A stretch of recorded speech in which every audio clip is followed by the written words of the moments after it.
حضرت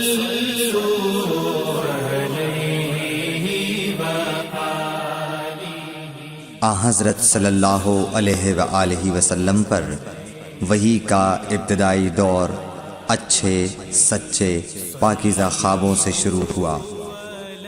آپ خواب میں جو کچھ دیکھتے وہ صبح کی روشنی کی طرح صحیح اور سچا ثابت ہوتا۔ پھر من جانب قدرت آپ تنہائی پسند ہو گئے اور آپ نے غار حرا میں خلوت نشینی اختیار فرمائی اور کئی دن اور رات وہاں مسلسل عبادت اور یاد الہی و ذکر میں مشغول رہنے لگے۔ جب تک گھر آنے کو دل نہ چاہتا توشہ ہمراہ لیے ہوئے وہاں رہتے۔ توشہ ختم ہونے پر ہی اہلیہ محترمہ حضرت خدیجہ رضی اللہ تعالی عنہا کے پاس تشریف لاتے اور کچھ توشہ ہمراہ لے کر پھر وہاں جا کر خلوت گزین ہو جاتے۔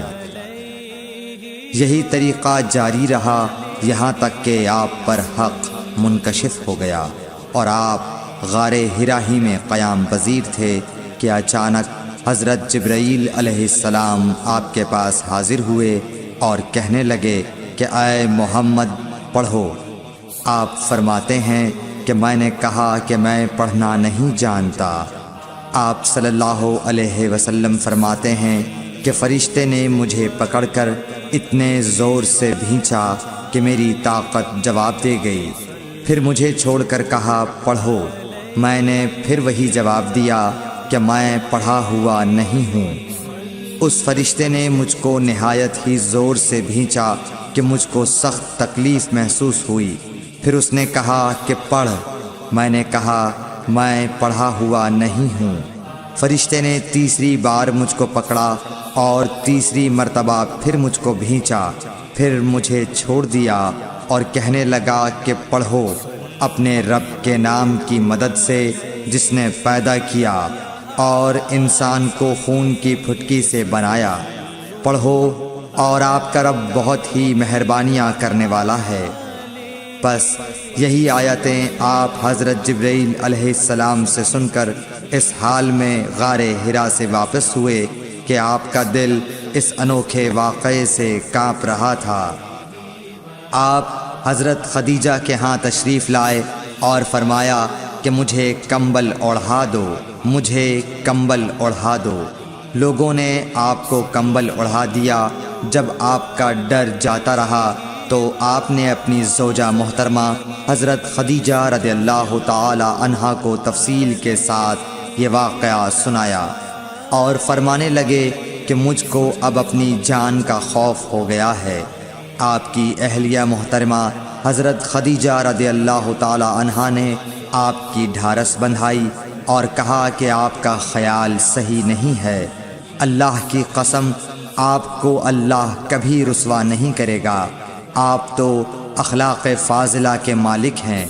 آپ تو کنبہ پرور ہیں، بے کسوں کا بوجھ اپنے سر پر رکھتے ہیں، مفلسوں کے لیے آپ کماتے ہیں، مہمان نوازی میں آپ بے مثال ہیں اور مشکل وقت میں آپ امر حق کا ساتھ دیتے ہیں۔ ایسے اوصاف حسنہ والا انسان یوں بے وقت ذلت و خواری کی موت نہیں پا سکتا۔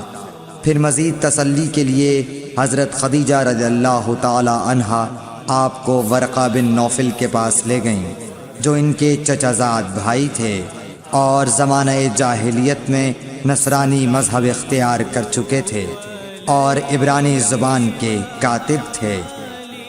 چنانچہ انجیل کو بھی حسب منشائے خداوندی عبرانی زبان میں لکھا کرتے تھے۔ انجیل سریانی زبان میں نازل ہوئی تھی، پھر اس کا ترجمہ عبرانی زبان میں ہوا۔ ورقہ اسی کو لکھتے تھے۔ وہ بہت بوڑھے ہو گئے تھے، یہاں تک کہ ان کی بینائی بھی رخصت ہو چکی تھی۔ حضرت خدیجہ رضی اللہ تعالی عنہا نے ان کے سامنے آپ کے حالات بیان کیے اور کہا کہ اے چچا زاد بھائی، اپنے بھتیجے محمد صلی اللہ علیہ وسلم کی زبانی ذرا ان کی کیفیت سن لیجئے۔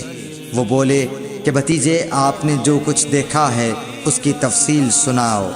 چنانچہ آپ صلی اللہ علیہ وآلہ وسلم نے از اول تا آخر پورا واقعہ سنایا، جسے سن کر ورقہ بے اختیار ہو کر بول اٹھے کہ یہ تو وہی ناموس معزز رازدان فرشتہ ہے جسے اللہ نے حضرت موسیٰ علیہ السلام پر وحی دے کر بھیجا تھا۔ کاش میں آپ کے اس عہد نبوت کے شروع ہونے پر جواں عمر ہوتا، کاش میں اس وقت تک زندہ رہتا جبکہ آپ کی قوم آپ کو اس شہر سے نکال دے گی۔ رسول کریم صلی اللہ علیہ وآلہ وسلم نے یہ سن کر تعجب سے پوچھا کہ کیا وہ لوگ مجھ کو نکال دیں گے، حالانکہ میں تو ان میں صادق و امین و مقبول ہوں۔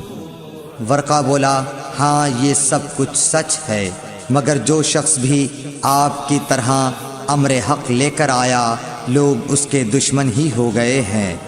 اگر مجھے آپ کی نبوت کا وہ زمانہ مل جائے تو میں آپ کی پوری مدد کروں گا، مگر ورقہ کچھ دنوں کے بعد انتقال کر گئے، پھر کچھ عرصے تک وحی کی آمد موقوف رہی۔ صحیح بخاری حدیث نمبر 3۔